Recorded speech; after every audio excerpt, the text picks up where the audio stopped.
I think we can start, and those that are jumping in can catch up. We'll give us a chance to get into the substance of the meeting. Hello, everyone. I'm Charlie Zelle. I'm chair of the Met Council, and it's my honor to chair this is the Purple Line Corridor Management Committee, CMC, and a beautiful sunny afternoon here in St. Paul. Just a little housekeeping first. We were just remarking how after 3 years, we still need instructions occasionally. So remember, if you're speaking, we'd love it if you turn your video on.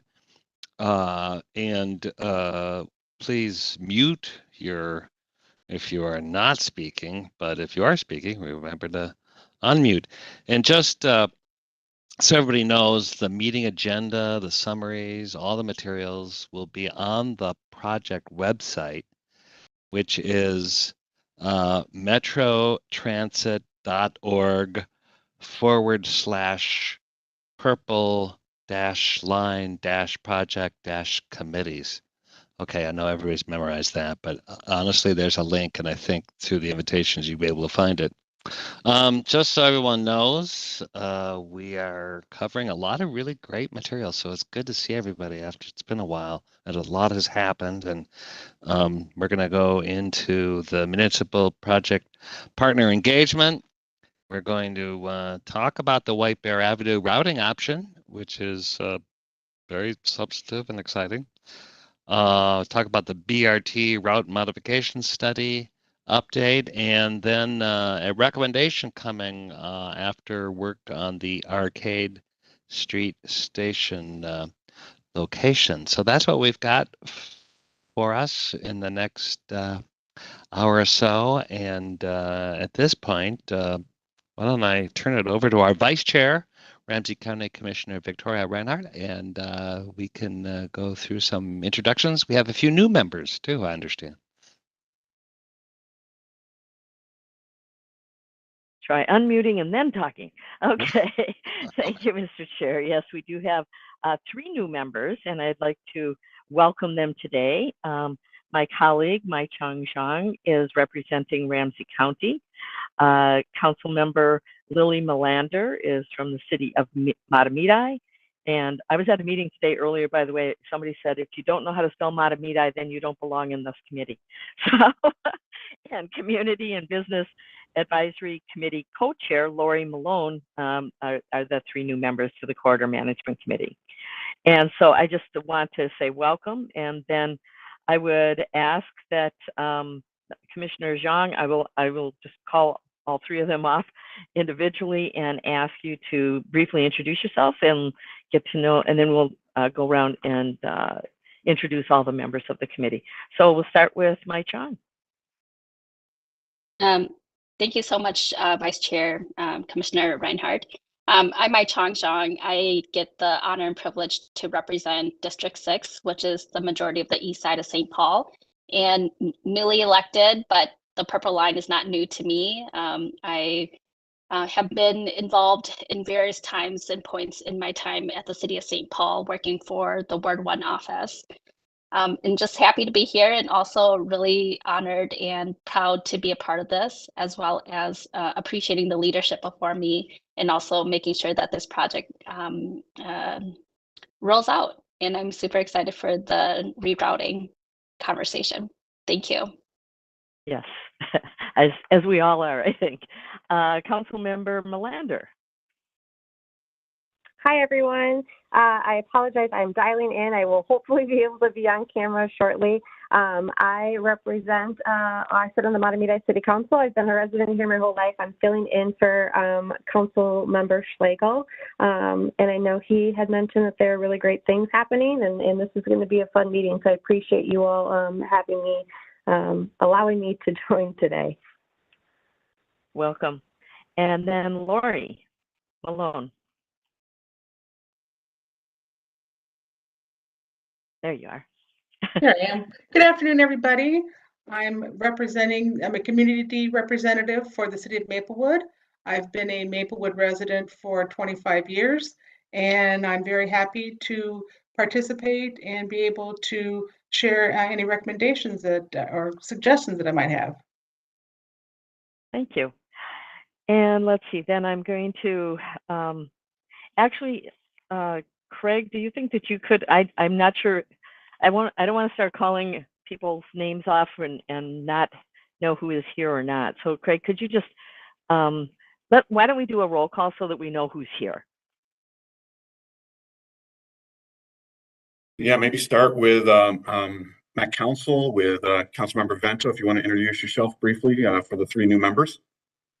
Good afternoon. My name is Sue Vento. I'm the council member from District 11. And I think my new colleague, Gail Cedarberg, who represents District 12, is also either watching or listening in. And she represents Matamidi and points north, east, and south.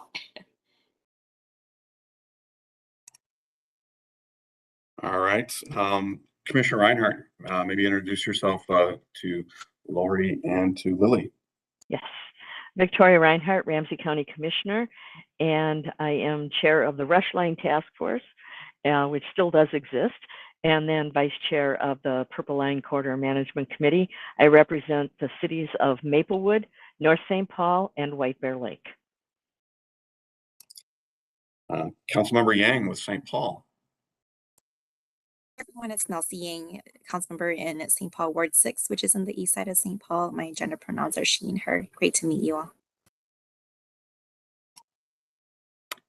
And then Councilmember Villavicencio from Maplewood. Hello, Nikki Villavicencio from Maplewood. And Vadnais Heights, Councilmember Gable. Hello, everyone. Yep, Councilmember Eric Gable, representing Vadnais Heights in my 3rd year serving. And I don't think we have anybody from White Bear Lake yet, unless there's somebody on that I'm not seeing the tile for. I do see City of Gem Lake. Hi, Len Cacioppo here from Gem Lake. Welcome new members. And I see White Bear Township as well. Hi, Scott McCune, one of the board supervisors for White Bear Township. And our general manager. Good afternoon. My name is Leslie Kinderis and I work at Metro Transit, currently serving as an interim general manager. I'm filling in today for Nick Thompson, our deputy general manager for capital programs, who's out of the office. And then MnDOT. Yeah, I'm Mike Barnes. I'm MnDOT's Metro District Engineer. I do not think I missed anybody, Commissioner Reinhardt. But anybody, if I did miss you, feel free to introduce yourself. Ramsey County staff. Stephen? Me unmute myself. Good afternoon, everyone. I am Stephen Smith. I'm a Ramsey County employee and also the deputy project manager for Purple Line. And Mike Rogers was here. Yep, hi, Mike Rogers, Transit Project Manager for Ramsey County. And we'll go with Sam O'Connell. Thanks, Craig. Good afternoon. Sam O'Connell with the Met Council, and happy to be here. Thank you. And the rest of the Purple Line team, that I'll start with myself, Craig Lamothe. I am the Purple Line Project Manager. Sara. Hi, Sara Pflaum. I am the Engineering and Design Manager. And Liz. I get 2 Liz's. Both Liz's can introduce themselves. Maybe we'll start with Liz Jones. Thanks, Craig. Hi, everybody. Liz Jones, the Outreach and Engagement Lead on the Purple Line. And now our other Liz. Hi, Liz Sun, Administrative Assistant for the Purple Line and Recording Secretary. I don't think we missed anybody. I think we have everybody. All right. And thank you very much, Craig, for, I just kind of dumped that on you, but I was like, okay, I'm trying to see everyone and not sure where everyone is here. So I appreciate you taking the lead on that. So, and thank you to all for the introductions. We all received the notes from our September 16th Quarter Management Committee meeting. And although we don't have to take action to approve these, I would ask if anyone has edits to the notes. And if you do, then we'll make sure that staff captures them. Does anyone have any edits to the notes that you received? Okay, seeing none, I think we're good then, and I'll turn it back to the chair. Thank you, Commissioner, and great to see everybody. I also, and I've introduced myself, Charlie Zelle, Met Council. For the record, I am wearing my purple blazer today, so that can't really tell in these videos. Okay, so we're going to get into the substance of the meeting and start off with our project manager, Craig Lamothe, to kind of give us an update on the municipal project partner engagement. Take it away, Craig. Thank you, Chair. If you go to the next slide, Jason. So giving an update on recent municipal partner engagements, focusing on Vadnais Heights and on Maplewood. Starting with Vadnais Heights, there was a resolution that was passed on December 6th of 2022. The actionable language of that resolution is here on the slide. Essentially asking for an updated feasibility study to be performed to determine need, cost, and sustainability of the project. And then a second action regarding requesting a modification of study timeline to be expanded to create an engagement plan for evaluating existing and future transit options and routes. This resolution was passed on a 3-to-1 vote back in December. On the next slide. As a result of that action and a new council coming in, a new mayor and 2 new council members, the project team did go up and visit in a workshop setting in early February with the new mayor and the 2 new city council members, as well as the 2 returning city council members, one of which is Councilmember Gable here, who sits on this committee. At that time in early February, project staff conveyed that a federally viable eligible endpoint in Vadnais Heights appeared through the technical results to be extremely challenging. At that time, we didn't know definitively whether or not that was possible. We did talk a little bit about new efforts that were underway that were more broad than the project, such as Network Now, which is underway here. It's a multi-month, almost year-long process, as well as talked a little bit about future Purple Line connecting bus opportunities in the event that an endpoint in Vadnais Heights was not viable. We did get some feedback, had a good discussion. Councilmember Vento was up there with us as well. We heard from one of the new city council members that from her perspective, it wouldn't be viewed as a success if the BRT didn't go north of 694.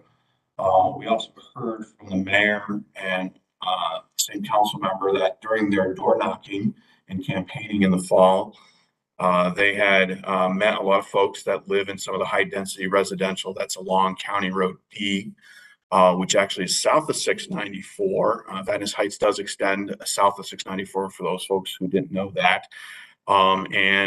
This is area west of Highway 61, so west of St. John's Hospital and the Costco. And that they impressed upon us that there needs to be a way to connect that high density residential to a future Purple Line, acknowledging that area has never been looked at as being connected to Purple Line directly. With that, I'll turn it back to Chair Zelle. Well, this is covering Vadnais Heights, and perhaps Councilmember Goebel, you're here. Do you have anything to add? You want to discuss from a Vadnais Heights perspective? Sure. I'll say that Vadnais Heights is very interested in getting more transit options added to the city. With the election, having the turnover, everybody who had voted to pass that resolution, essentially saying that we didn't want the purple line, has been replaced. I think we currently have a council now who is very interested in transit. We would welcome the purple line coming in. We still, I feel, would like a little bit more communication about the goings on from this group. But yeah, I think that the residential area on County Road D really needs transit. It's a lower income part of our city, and it is high density residential.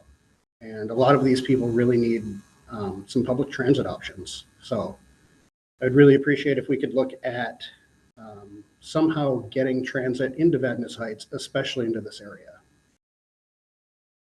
Well, thank you for your thoughts. And obviously, this goes beyond just the purple line, but we think about future transit connectivity, and really appreciate your thoughts and knowing the desire for transit.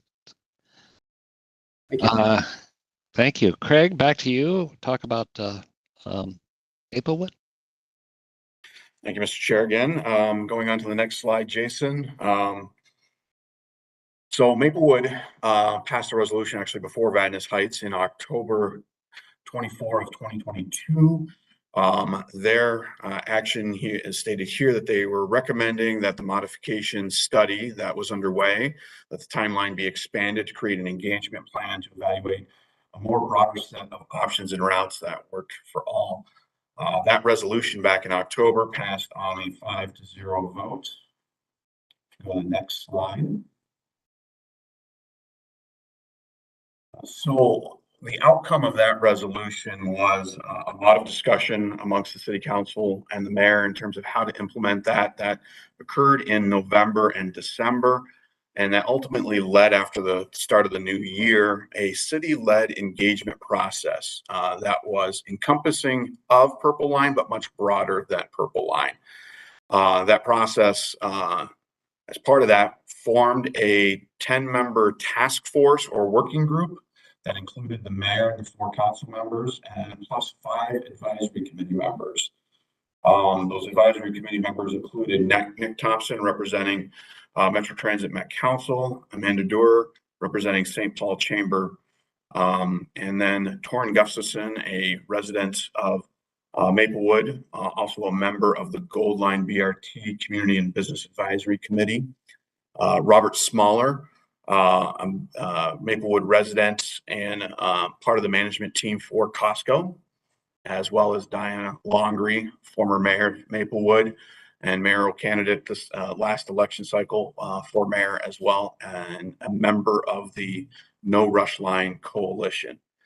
One part to note here, as part of this new group, different than the group that voted on the resolution in October, new council member Chonberry Lee had replaced council member Knudsen as a result of the election, and Chonberry Lee was part of the task force. So that was the audience, and then what the process actually looked like was a series of 4 2-hour workshops on February 1st, February 28th, March 8th, and March 22nd. The purpose of those workshops were to give an opportunity for Met Council and No Rush Line Coalition to make presentations representing their perspectives, to provide comment sessions for the business community, residents, and non-affiliated parties. The city also set up a city survey specific for the process. In addition, they brought in their survey questions for their annual municipal survey. They also set up a special email to receive comments as part of this process. Next slide, please. So a little bit more specifically about some of the activities that occurred over February and March as part of the process. Specifically on that first workshop, that full 2 hours was given to the Met Council to address some topics that had been expressed as areas of concern or areas desiring more information from the mayor and city council. Those were transit system safety and security, post-pandemic era ridership, pandemic and operator shortage, service reductions, and specifically from the county. Since I think we've talked to this group before, there's a long history with this project dating back to the late 90s. And so a lot of decisions have been made along the way, and there was a desire to kind of recap the decisions and the associated engagement around those decisions as it related to the alignment decisions from those past phases. I should have noted that link on the prior slide has all of the recordings of the workshops, has all the materials that were presented at all of the workshops, and all the testimony received for those who might want to dig into that. After public comment was received after the March 8th workshop, there were questions posed by the task force members to the Met Council, to Ramsey County, to the city, to No Rush Line Coalition that were desired to be responded to in writing. And so there were about 60 questions that had been identified for Met Council to respond to. We responded to those, and that documentation is also found on the city's website. Toward that end of that process, we were getting a sense that there was definitely a desire for better transit in Maplewood. There was a lot of questions about whether or not Purple Line, dedicated BRT in the Ramsey County Rail right-of-way, co-located with the Bruce Vento Trail in a post-pandemic era, was that right solution. And so that's what we had coming out of that last workshop on March 8th before the March 22nd workshop. With that, I think I will turn it back to Chair Zelle. Thank you, Craig, and really exhaustive meetings. And so hats off to the staff for following up so thoroughly. At this point, Nikki, maybe you have some any comments from a Maplewood perspective? Yes, thank you, Chair. This is Nikki again. Yes, so as Craig so well put it, he gave us a lot of detail about what had happened in the engagement. And it just so happened it happened in probably the worst weather months of the year, so that didn't help. But you know, a lot of engagement happened, and I think that the conversation needs to continue, and good information and educating in our communities will continue to happen. And you know, so just to wrap it all up, as I said, Craig did a really good job of summing up what happened, but to just reiterate what happened in our final report. So the Purple Line Community Advisory Committee in Maplewood, they were tasked with giving us, the city council, a recommendation to involved in the Purple Line. And so I'll just read it quickly. And it's also on our website, maplewoodmn.gov/Purple Line, I believe. So the final recommendation was the Purple Line Community Advisory Committee recommends that the Metropolitan Council perform a new route alternative analysis study to focus on White Bear Avenue as an alternative route for the Purple Line. And any review and analysis must include robust public engagement with residents, community stakeholders, and staff from the Metropolitan Council, Ramsey County, and the city of Maplewood. So as I said, much to continue about all the conversation and the engagement. But all in all, I think at the end of the day, more residents are more informed. And so I am optimistically hesitant or hesitantly optimistic, whichever way you want to say it, about the new study that we are doing along White Bear Avenue. And we will continue the great work. Thank you, Chair Zelle. Well, thank you. And thank you, both council members and Craig. This is really informative. And I think if there's a theme, robust engagement is the order of the day. And really appreciate all this reporting and and obviously all the efforts to get us to this point. Maybe we just take a pause. Are there any questions for the team at this point from the committee? All right, well, let's move on to the next agenda item, which is, I think, very exciting. I will ask Commissioner Reinhardt, maybe give us an update on the March 22nd Ramsey County letter to Maplewood. That was a seminal moment, and Victoria, you can explain it. Thank you.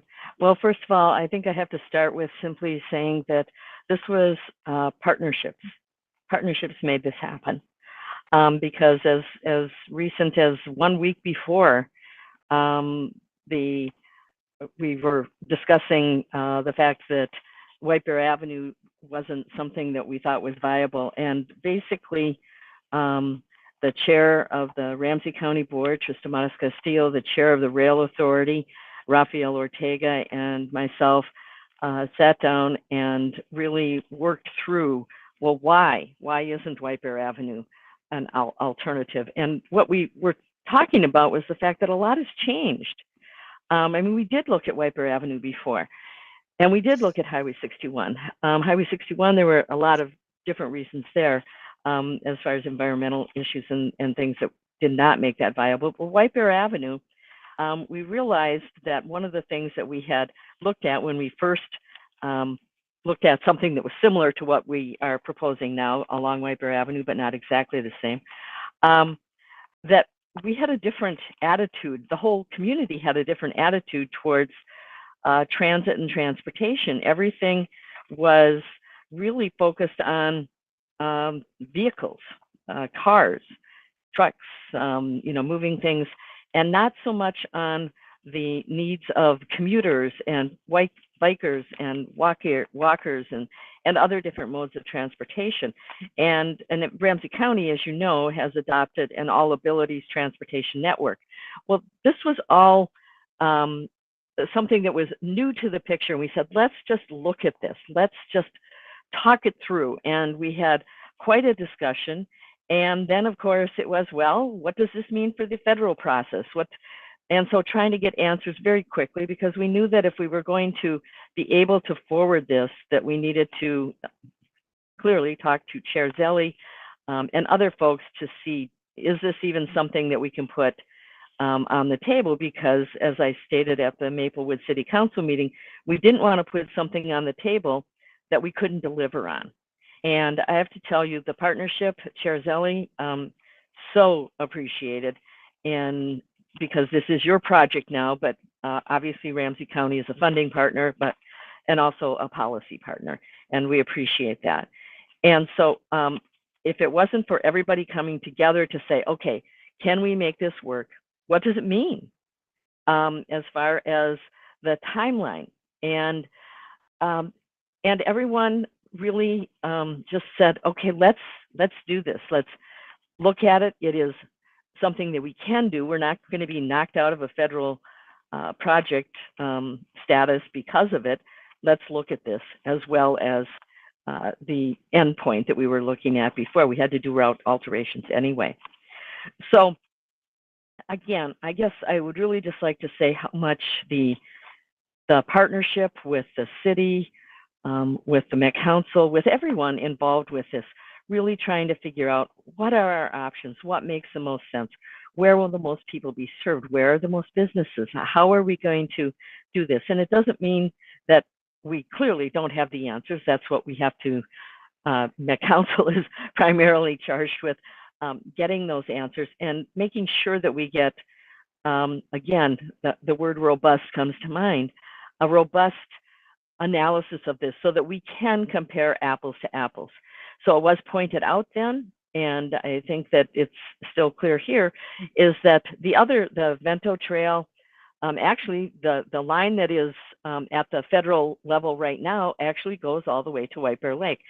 So that line hasn't been altered for the federal program, and Craig can correct me if I'm wrong there, but that we knew that we needed to come up with alternatives initially just for the end portion of it, and now also for the White Bear Avenue possibility. I am optimistic about this working well, and not only because of the Bruce Vento Trail, which was going to be co-located, but also because of who I think will be serving, and the east side of St. Paul, and what we've heard from the east side community as far as the need there. But it does mean that there's going to be change.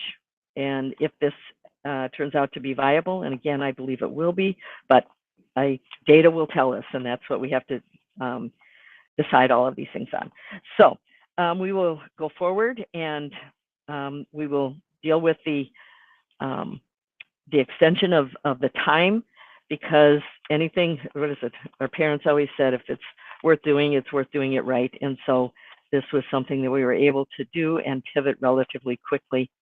And obviously you can hear me saying thank you all over again.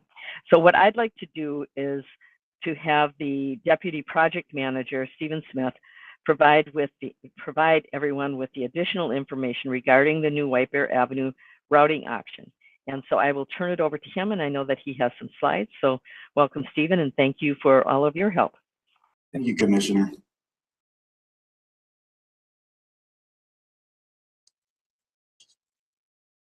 Go on the next slide, Jason.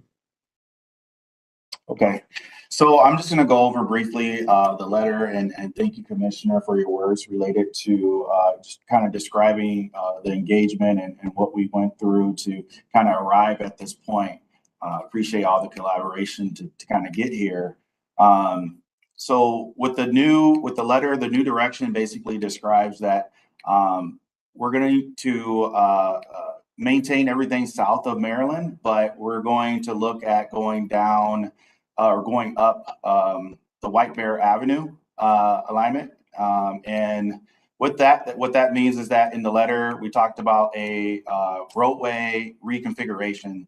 The baseline for how we're going to study this is basically looking at, the first step would be looking at the White Bear Avenue, where it's currently 4-lane, but we're looking at a travel lane in each direction, and then a transit lane in each direction. And then that's where we're going to start at. This is still a dedicated BRT project. I always think that that's important to say, that we're still trying to be as much dedicated as we can underneath this new option, just like we were before as we were looking at the Bruce Vento alignment. The second bullet really just kind of points out that, you know, through the engagement process, there's support from Maplewood and from the City Council and from the Advisory Committee, which is great. And then the last bullet is really just trying to talk about, I'm going to give everyone a new word or acronym to learn, which is Route Modification Phase 2. So we're trying to adapt and look at what we have done in the previous phase as Route Modification Phase 1, and giving everyone a new term to learn, which is the Route Modification Phase 2, which would be the White Bear Avenue alignment that we're looking at. You can go to the next slide. So this is our attempt at, this is our first time actually visually representing what this kind of looks like on a map. So this is still draft form, but for purposes of today, we really wanted to be able to visually represent what we're talking about. So as I mentioned before, south of Maryland, everything would remain the same. What we're studying is that purple, that thick purple line, that is the White Bear Avenue new alignment, Route Modification Phase 2. And then that gray is the next to it, to the east is or to the west is the Bruce Vento Trail corridor. That's in gray right now.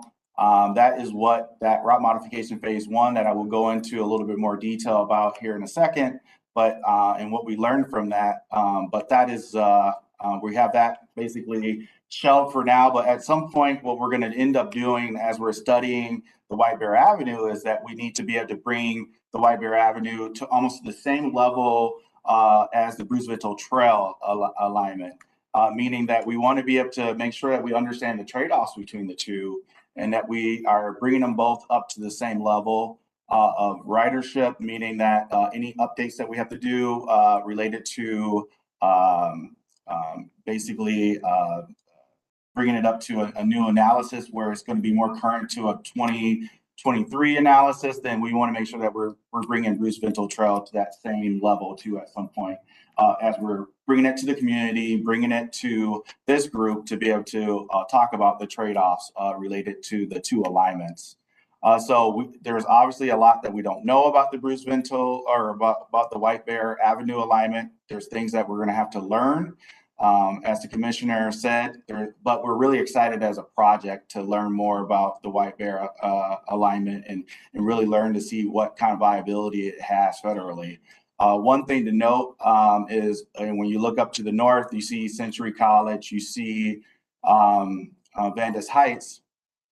That was studied under the route modification phase 1, which I'm going to go into more detail.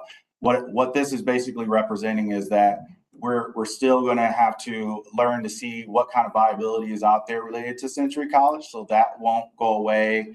The same thing with Vandus Heights, that won't go away. But one of the first steps is really learning through, can we get to Maplewood Transit Center? And again, I'm going to go into a little bit more detail about that.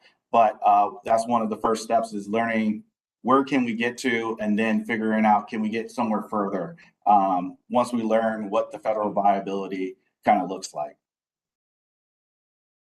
We can go to the next slide.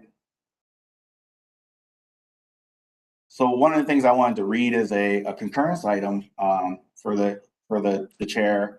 And I'm just going to read it. It's related to now that as project staff studying the White Bear alignment, we would like to ask for concurrence. So the CMC, so I'm going to read this verbatim.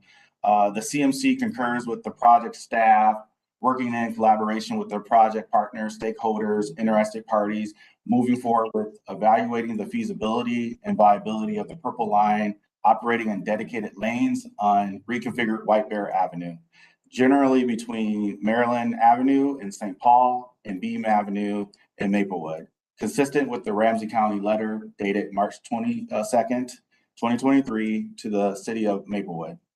And the goal will be to position this new alternative to be compared to the BRT line regional trail collation alternative to inform a recommendation on the final alignment in the northern terminus station for Purple Line. So with that, I will turn it back to the chair for any questions. Yeah, thank you, Stephen and Commissioner. And honestly, I will continue his theme of partnership and really appreciating Ramsey's leadership in opening up this as a thoughtful alternative. And I think what we see before us is a statement of concurrence. Are there any questions, comments, concerns for kind of where we are now from anybody on the committee? I have my virtual hand up. Oh, you know what? If only I could see it, but please go ahead.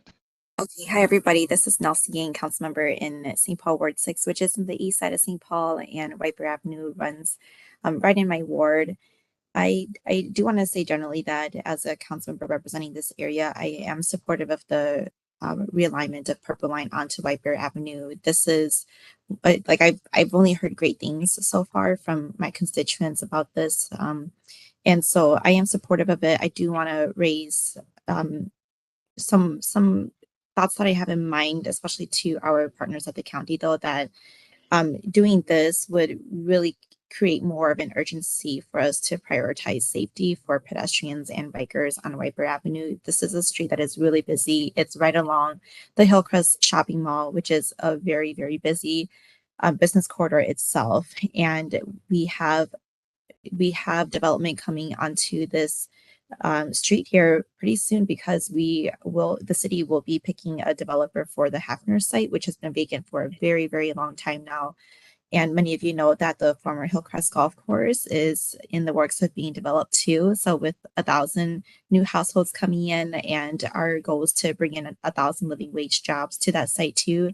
There's so much great things going on, but we also really need White Bear to be in the best shape possible to really serve our entire community here. And so I would say that more than ever, we really need the city and the county and to really find even more partners to prioritize safety for this street. But overall, I'm supportive of it, and I really look forward to more conversations with folks at the county about this. I have already talked to our St. Paul Public Works director about this, and we've connected with staff members at the county already. So we really need to just make sure we continue that conversation and figure out what it is that we're going to do to build safety on this street here for pedestrians and bikers and transit riders especially. Thank you for that comment, council member, and very thoughtful. And we need devils in the details. We need to explore how we can find ways to enhance safety rather than cause more risk. Any other comments, questions, thoughts? I think we're really looking for, and I kind of read the body language that we want to move forward with concurrence to this alternative being explored, and we're going to hear more about what that'll be. But just want to make sure everybody, if you have any concerns now, is speak now. Otherwise, we will take everybody's interest as following this statement of concurrence. Chair Zelle, this is Yes. Victoria. I just want to note, and it's not changing this at all, but one of the things that we were very careful about in all of our previous actions at the county and the Purple Line Task Force was to make sure that when we talked about the buses, that they were electric buses. And that has stayed the same. And so I just wanted to note that it does not belong in this particular item, but with all of the discussion we've had already today about the changes, I wanted to make sure that everyone understood that from the task force and from the county perspective, the electric buses is still something that is critically important from an environmental standpoint. Thank you. Great point. Thank you, Commissioner, for reminding us that some things are being consistent with this project.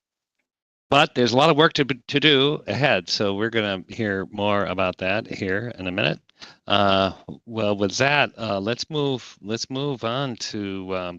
I think Stephen has already got us prepped to know the difference between a route modification study phase 1 and phase 2. But you are going to give us a little bit of an update on phase 1. Yes, thank you. Go ahead. All right, we can go one more slide. So as I mentioned earlier, related to route modification phase 1, phase 2, I'm going to go over the results of what we learned related to route modification phase 1, which is the Bruce Vinto Trail alignment. And then Craig will end up giving you a little bit more detail related to route modification phase 2, the White Bear Avenue alignment. So again, this is just kind of noting that we're trying to distinguish the two phases from each other, and kind of helps us delineate when we're talking about this too as well. We go to the next slide. So I always think this is a good map to show everyone. It is just showing you the high quality transit network that we're kind of, how does Purple Line fit into that? And then one of the things that Commissioner Reinhardt noted was that we still are carrying in terms of the FTA program. We have not modified our alignment yet. That's what we're working towards, right? So we still have, from a federal program, we're still in the system as going to White Bear Lake, but through this entire process, we're looking to try to figure out where our northern terminus will actually end. So just kind of pointing out that, where does Purple Line kind of fit? And I just think that this is a great map to represent that. And obviously that's what we're working towards, is trying to figure out how do we end Purple Line in terms of that northern terminus? Go to the next slide. So one of the things you heard us talk about several times was the route modification phase 1. One of the things that we did was we looked at how to end that northern terminus. So we looked at the Maplewood Transit Center, we looked at Century College, and we looked at Vandus Heights. And sometimes you hear us say endpoint 1, 2, and 3. I like to always say that, but then I always like to remember that we live it every single day and no one knows what endpoint 1 really means. So I'm gonna always refer to it as Vandus Heights, Century College, and Maplewood Transit Center. But those are the endpoints that we looked at. We looked at several different ways in terms of routing options and how to get there. So that's kind of what you're seeing on the side here is all the different ways we could get to these different endpoints. And that's what we really noodled at and tried to figure out what it means from a federal viability standpoint in terms of making sure that we're eligible for funding from the from FTA. Go to the next slide. So one of the things as we think about federal eligibility is that, and I know that a lot of folks have seen this before, but just as a reminder, there's two sides of the pie, I like to call it. There's the project justification side and there's the local financial side. And so when we talk about federal eligibility, this is what we're really talking about here. On both sides of the pie will have to be a medium at least to be federally eligible. And what this means is that when you look at just the project justification side of things, and that's the side that I'm really going to focus on, there's a lot of different subcategories. The ones that we know as we're looking at the route modification that could possibly change and make things more eligible was the environmental benefits and it was the cost effectiveness. Those are the two that we really focused on, and you'll see that in the next slide here.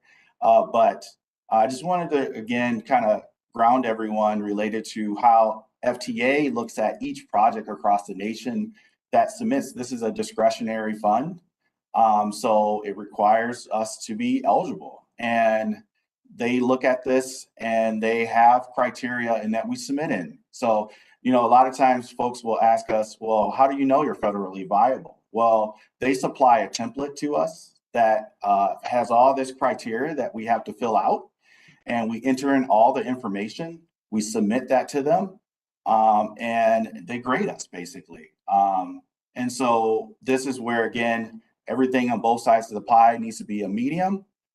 We're not concerned in terms of the local financial commitment side. That side is always pretty solid for us.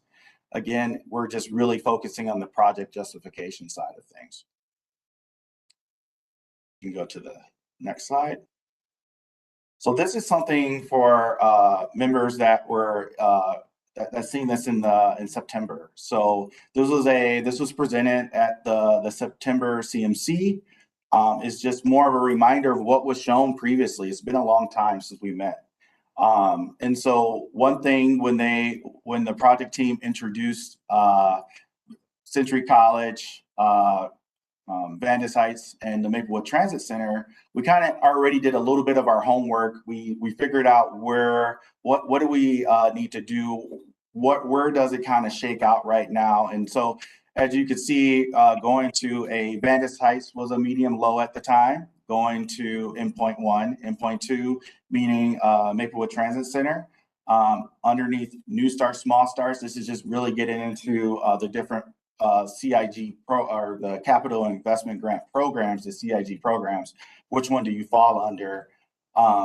There was a medium low, meaning that that's not federally eligible. And then the Small Starts, where that one is really getting into the project is less than 400 million, and that you're asking for from a federal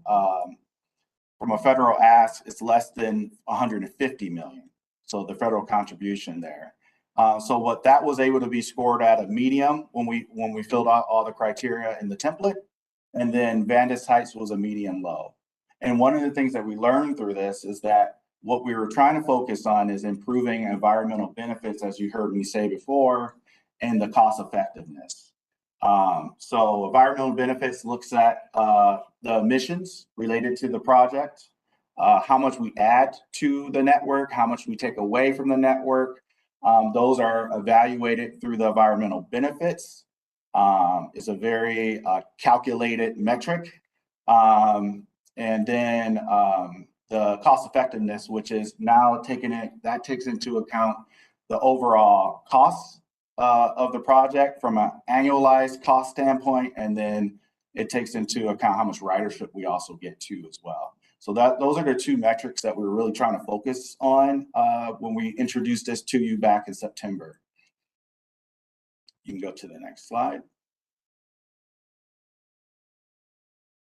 So there's a lot of things that we tried to do, and I will say that the team did a really good job at turning over every single stone, every single rock. We looked at scope changes to lower capital costs. We looked at service plan adjustments to lower operating costs. We met with the service development team and looked at the transit network adjustments to help increase ridership. And then we also looked at some things that were adjustments to non-ridership, non-criteria related things like economic development or land use too as well, to see if there's anything that we could just turn over to help with the economic or help with the environmental benefits or the cost effectiveness. Go to the next slide. So here's what we learned about federal eligibility. Based on what we showed you back in September, I think everything that we turned over and really tried to finesse, it just kind of it basically validated kind of our early analysis back when we showed it to you. But endpoint 2 being the Maplewood Transit Center was the viable options that we actually had. Not saying that there's not a transit need related to going to Century College, not going to, or not a transit need to go to Vandus Heights, but from a Purple Line federal eligibility as a Purple Line project, what we found out was that we could make it to a Maplewood Transit Center and we could serve St. John's. And the routing options that you're seeing here is how do we serve St. John's? And that's just with 2 different station locations. One on St. John's Boulevard or one via on Beam Avenue to help serve St. John's. So kind of like their back door, front door, as you can look at it. But this is what we learned through really turning over every stone, is that we could be a federally eligible project going to the Maplewood Transit Center. Go to the next slide. So the overall cost of the project is about $363 million, and the A2, B, and C, Sarah's going to go a little bit more into related to what that means, but those are those arcade street location options that was talked about previously in September.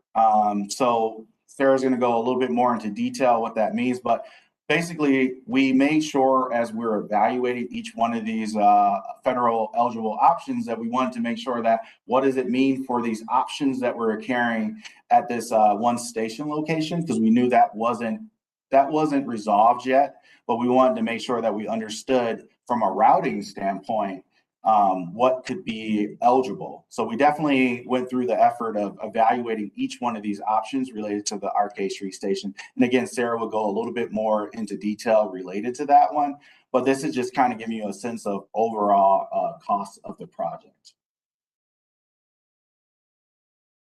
And next slide.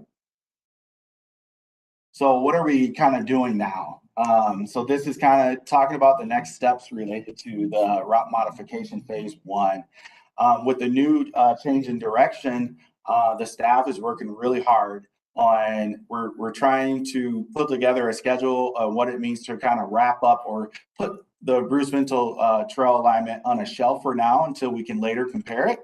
But we are trying to figure out, well, where do we end with soil borings? If we're 95% done with soil borings that we were working on, does that mean that we finish up and do the other 5%? What does it mean to finish up some of our utility locates? how do we document decisions, and then what kind of technical or memos that we need to create on kind of documenting this phase.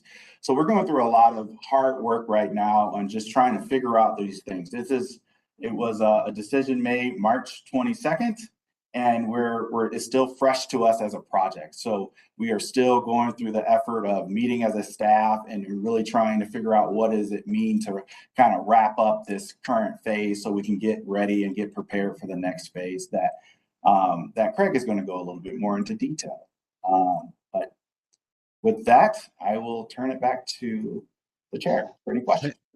Thank you, Stephen, and thank you for taking us through this technical evaluation. This shows the level of detail and actually is really helpful to kind of show us what's possible through federal funds. Any questions for Stephen or part of the team at this point?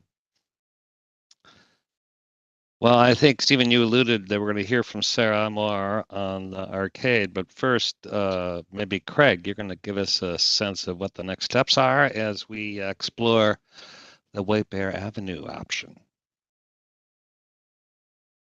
Yes, thank you, Mr. Chair. If you go to the next slide, actually we'll go to the next one.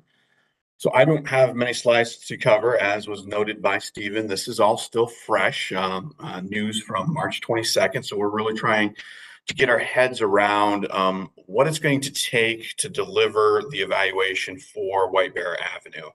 How long is it going to take? What activities are we going to have to do? And so consider this slide here a teaser for your next quarter management committee meeting, which we'll hear later on is probably in June, where we'll be able to come back and talk about the entire work scope, everything from the technical analysis to the engagement we plan on doing to look at White Bear Avenue, and how long is it going to take us to do all of that. Those are things we don't have yet today. So we're working with internally and then shortly with our project partners to have these discussions about what needs to be looked at. I'll use one quick example. When we've been looking at the co-location of the Purple Line with the trail in the Ramsey County Rail Corridor, we didn't have to do a traffic analysis because we were in a dedicated former freight rail corridor. Obviously, with a reconfigured White Bear Avenue to make way for dedicated bus lanes, we're going to have to do a traffic analysis. We're going to have to collect traffic counts before school's let out, which is just around the corner, even though we still have snow on the ground. And so those are all things we need to figure out how to do, and in some cases do quickly. But we'll be working with our partners to develop that here, and we'll be able to come back to this group likely in June with a lot more detailed information on essentially our roadmap to get through the evaluation process for White Bear Avenue. Go to the next slide. As was noted earlier in the presentation, there are some things that we're staying consistent with. So very much so with the work we've done for the last 10 months on the phase 1 route modification, we have stayed true to the purpose and need that was established back in that 2014 to 2017 timeframe. That was really the foundation for why this project was needed, why it was important. It was the foundation for the environmental work that was done and for the early planning and engineering work. And so we will continue bringing that forward into this next phase to really focus on using the same metrics that were used to establish the original LPA that support this purpose and these 4 needs. And so we will be staying consistent with that as we do our work. With that, I'll turn it back to the chair. Thanks, Craig. And it's exciting to consider the next steps. Is there any questions from the committee for our project manager? All right, seeing none, let's hear more about the Arcade Street Station location. We have our engineering and design manager, Sara Pflaum, who will give us an update. Welcome, Sara. Thank you. Next slide, Jason. So as Stephen mentioned, I presented to this committee back in September that we were evaluating a few options at the Arcade Street Station, and that is at Arcade and Phelan. We originally had a station that looked quite a bit like option A, but there were some issues with the design, and a few requests to make it more accessible for bicycles and pedestrians, which we thought made sense. So we came up with these 3 options, and I presented them just before we went out for public engagement on them last fall. And so now we have heard all of that engagement, evaluated the 3 options a little bit more, and have those results for you. So the first option, option A, is at Nide and Arcade, and then the Purple Line would turn onto Arcade, and then turn onto a brand new bus guideway bridge that would cut into the existing Arcade Street Bridge that MnDOT built maybe 20-ish years ago, and then continue into the Bruce Vento Trail corridor, and that is the point where the bus goes into that dedicated Bruce Vento Trail corridor. We have developed a new alternative for this, also option A2, which I'll show you soon. But the second option, option B, moved the station down to Arcade and Phelan. It also, all of these options started the dedicated bus guideway in the trail corridor right here. But this one would keep it at Phelan instead of bringing it up to the level of Arcade. And then option C was a couple blocks to the east at Wells Street. It included some pedestrian connections up into the residential neighborhood north of that intersection. Next slide. So from the engagement that we did, we found that most of the respondents are using Metro Transit, and quite a significant number reported that they use transit almost every day or a few times a week. Option A with pedestrian connections and the Phelan Boulevard shift was most preferred. The respondents liked being up at that Phelan and Nide intersection close to shopping, schools, employment. There's a new housing development, and there are a lot of services up there, YMCA, clues. It allows for easy transfers because Metro Transit has quite a few routes on Arcade, or frequent routes on Arcade, and there was parking nearby. Overall, the community members viewed that accessibility as a top priority, and they wanted any improvements to that station to include convenient pedestrian access. Next slide.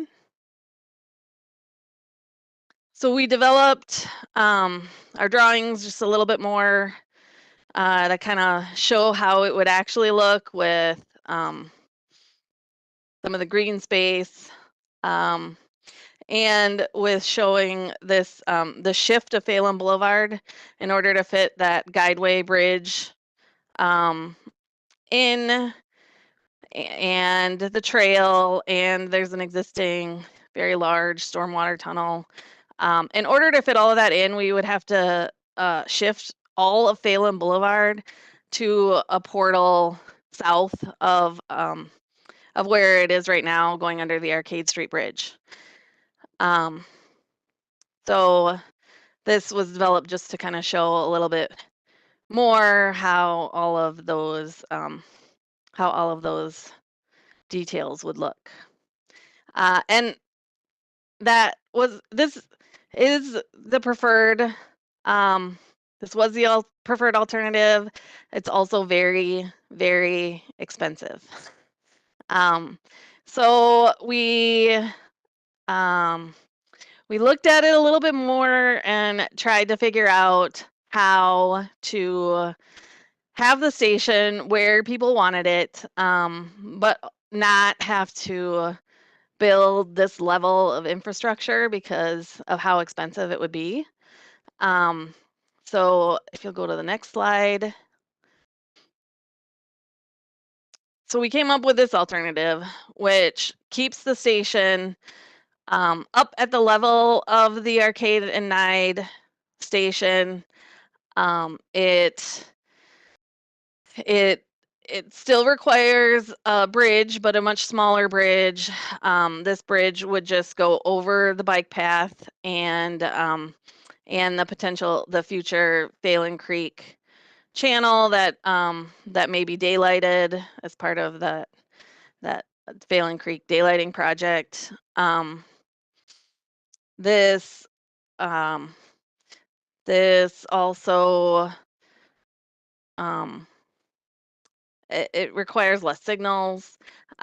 With the bridge being so much smaller, it's about half the cost of the A1 option, so it's much more feasible for us to be able to have this in the project than the previous A option. So the next slide shows a comparison of these two side by side. They're very similar. I mean, we feel like you get all the benefits of A1 with less infrastructure, less cost, a much more implementable project. And then next slide.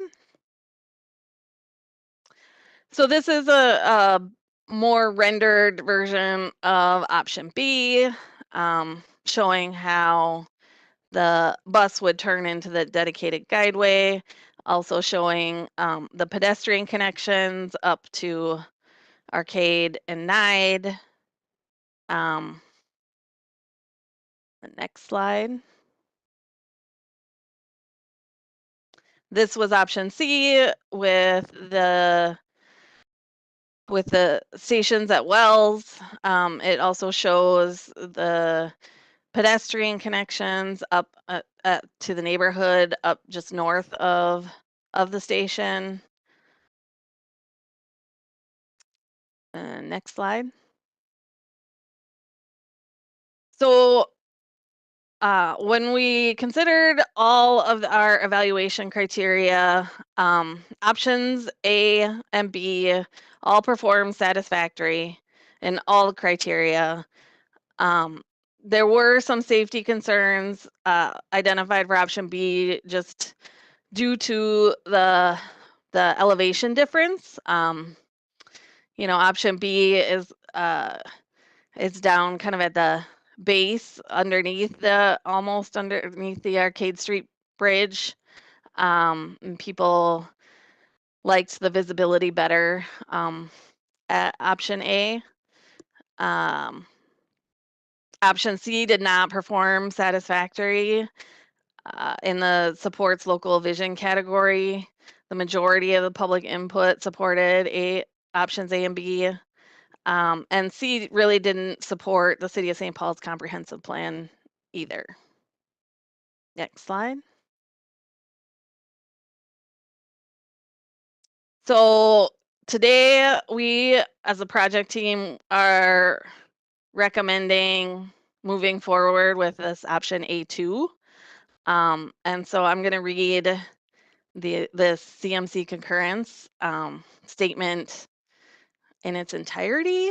The CMC concurs with project staff recommendation that the Purple Line BRT project use A2 Arcade and Nide lane as the preferred option and eliminate Arcade alternative B and C stations along Pflaum Boulevard from further consideration.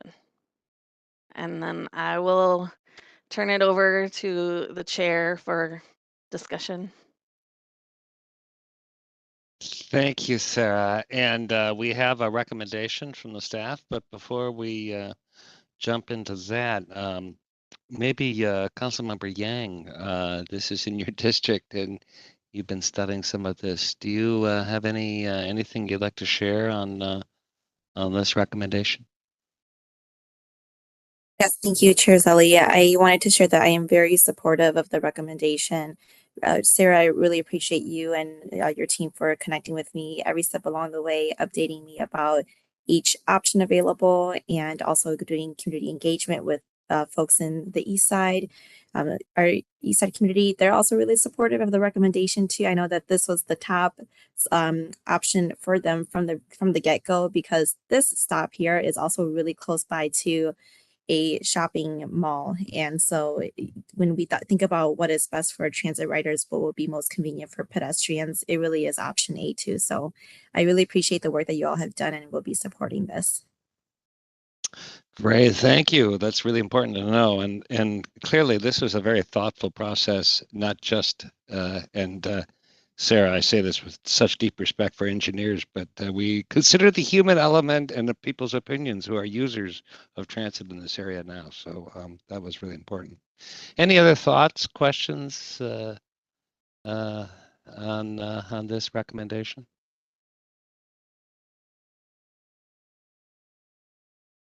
Well, not hearing any. We do have. Now I'm seeing the hand. No, maybe that was just somebody applauding.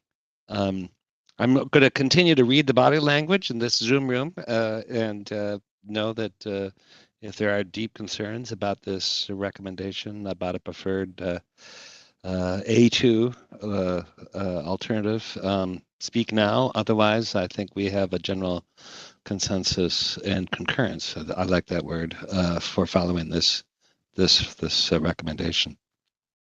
Thanks, Sarah. And I think that we now have covered a lot of material. Does any of our members have any project-related questions? Any thoughts you would like to share at this point in our meeting? I know we haven't met for a while, but a lot has been happening, and I think Craig mentioned we're going to hear a lot more in June, so we would expect to have a CMC meeting in June to really kind of go over some of the results of more technical evaluation of this new alternative, as well as the results of any additional engagement. Really important to say that from a Met Council or project team, they're on the case every day. So if you have any concerns or questions, we know we'll continue to visit one-on-one and stay connected through the website or just reach out to any of us. And again, I will echo Commissioner Reinhardt's admiration of the partnership. This continues to be, I think, a great success story in the sense of working well together and providing both flexibility because the world's changing and seizing opportunities. So, I think that we want to make sure we continue to make progress, and because we're in a federal queue, we've gotten a lot of great federal support, and these are one of the projects that we kind of point to, saying this is how it's supposed to work. Mr. Chair, we got a raised hand from Councilmember Vento. Councilmember Vento, I feel badly if I'm in a meeting and I don't hear from you, Sue. So the floor is yours. That doesn't happen very often, Mr. No. Chair. I apologize, but I want to do a shout out to everyone. The partnerships have been incredible, and a special thank you to Commissioner Reinhardt and her colleagues at the county for their wisdom and timing. I think their recommendations are great. an extra special thank you to all of you from townships and cities who have been a part of this. Some of you for many, many, many years, almost as many as Commissioner Reinhardt, who's been at this for a long time. But finally, I want to do a really big shout out to the county and Met Transit staff. They have been phenomenal. I was at a couple of the Maplewood meetings, and I Zoomed the rest of them. I Zoomed the White Bear meetings. I was at a couple meetings regarding transit in Vadnais Heights, and each time the presentations were clear and succinct, and whenever there was a need for follow-up, it was provided. And I've just been very, very proud and really pleased to be a part of this. It shows what good people can do in terms of good work when we're all on the same page. So thank you all very much. And Mr. Chair, I would just like to say thank you as well. And ditto, the work that's been done behind the scenes, I think is obvious, but at the same time, we need to call it out. And I just really appreciate everyone working together. Thank you, and thank you for those thoughts. I have certainly heard it expressed many times, when things work really smoothly, it's a tip of an iceberg of a lot of hard work. So it's not lost on any of us. Any other thoughts from anyone for the day? Questions? It's sunny. It's Monday, Thursday. I'm sure we could use 10 more minutes to your day. So with that, enjoy the holiday weekend and enjoy this hard work and success. And we look forward to this meeting in June, if not engaging before. And again, any questions, please reach out. In the meantime, great to see everybody. Great work, staff, and great meeting. Great to hear from everybody. See you in June. This meeting's adjourned. Thank you. Thank you. Bye, everyone. Bye, Nikki. Bye-bye.